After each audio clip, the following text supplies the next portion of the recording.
കയ്യിൽ ബ്രെഡ് ഉണ്ടെങ്കിൽ വെറും 5 മിനിറ്റ് റെഡിയാക്കി എടുക്കാൻ പറ്റാവുന്ന ബ്രേക്ക്ഫാസ്റ്റ് ആയിട്ടും അതേപോലെ തന്നെ സ്നാക്സ് ഒക്കെ ആയിട്ട് പെട്ടെന്ന് തട്ടിക്കൂട്ടാൻ പറ്റാവുന്ന നല്ലൊരു മസാല ബ്രെഡ് ടോസ്റ്റിന്റെ റെസിപ്പി ആട്ടോ ഇന്നത്തേത്. സിമ്പിൾ ആയിട്ട് റെഡിയാക്കി എടുക്കാവുന്നേ ഉള്ളൂ. കുട്ടീസിനൊക്കെ ഉറപ്പായിട്ടും ഇഷ്ടാവേ. അതിനായിട്ട് ഒരു ബൗളിലേക്ക് 3 മുട്ട പൊട്ടിച്ച് ചേർത്ത് കൊടുക്കാം. മീഡിയം വലിപ്പത്തിലുള്ള ഒരു സവാള പൊടിയായിട്ട് കട്ട് ചെയ്തും മല്ലിയില പൊടിയായിട്ട് കട്ട് ചെയ്തും അതേപോലെ തന്നെ 1/2 ടീസ്പൂൺ ഇഞ്ചി വെളുത്തുള്ളി പേസ്റ്റ് കൂടി ചേർത്ത് കൊടുക്കുന്നുണ്ട്. 1 ടീസ്പൂൺ നമ്മുടെ ചില്ലി ഫ്ലേക്സും കൂടെ തന്നെ സോസും കൂടി ചേർത്ത് കൊടുക്കാം കേട്ടോ. ടൊമാറ്റോ സോസാണ് ഞാൻ എടുത്തിരിക്കുന്നത്. ആവശ്യത്തിന് ഉപ്പും 1/2 ടീസ്പൂൺ ഗരം മസാലയും കൂടി ചേർത്ത് നന്നായിട്ട് തന്നെ ഇതുപോലെ ഇങ്ങ് മിക്സ് ആക്കി എടുക്കുന്നുണ്ട്. അപ്പൊ ഇത്രയേ ഉള്ളൂ നമ്മുടെ മിക്സിങ്ങിന്റെ പരിപാടി എന്ന് പറയുന്നത്. ഇനിയിപ്പോ നമുക്ക് നേരെ റെഡിയാക്കി എടുക്കാം. ഒരു പാനിലേക്ക് നെയ്യോ അല്ലാന്നുണ്ടെങ്കിൽ ബട്ടറോ ചേർത്ത് കൊടുക്കാം.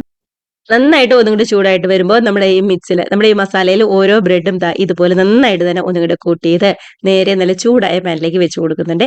ഗ്യാസിന്റെ ഫ്ലെയിം ഒരു മീഡിയത്തിൽ മാത്രം വെച്ചിരുന്നാൽ മതി കേട്ടോ. ഒരു വശമൊക്കെ റെഡി ആയി കഴിയുമ്പോൾ മറിച്ചിട്ട് കൊടുത്ത് 2 വശം നല്ലോണം തന്നെ ഒന്നും കൂടെ മൊരിഞ്ഞ് വരുമ്പോൾ നമുക്ക് ഇങ്ങോട്ട് എടുത്ത് മാറ്റാം. അടുത്ത ബ്രെഡും ഇതേപോലെ തന്നെ നമുക്ക് ഇങ്ങോട്ട് റെഡിയാക്കി എടുക്കാവുന്നതേ ഉള്ളൂ.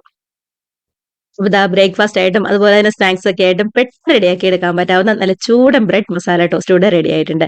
ചായയൊക്കെ ഒരു അടപ്പത്തിരുന്ന് തിളച്ച് വരുമ്പോഴേക്കും നമ്മുടെ മസാല ടോസ്റ്റും ഇവിടെ റെഡി ആയിട്ടുണ്ടാവും കേട്ടോ.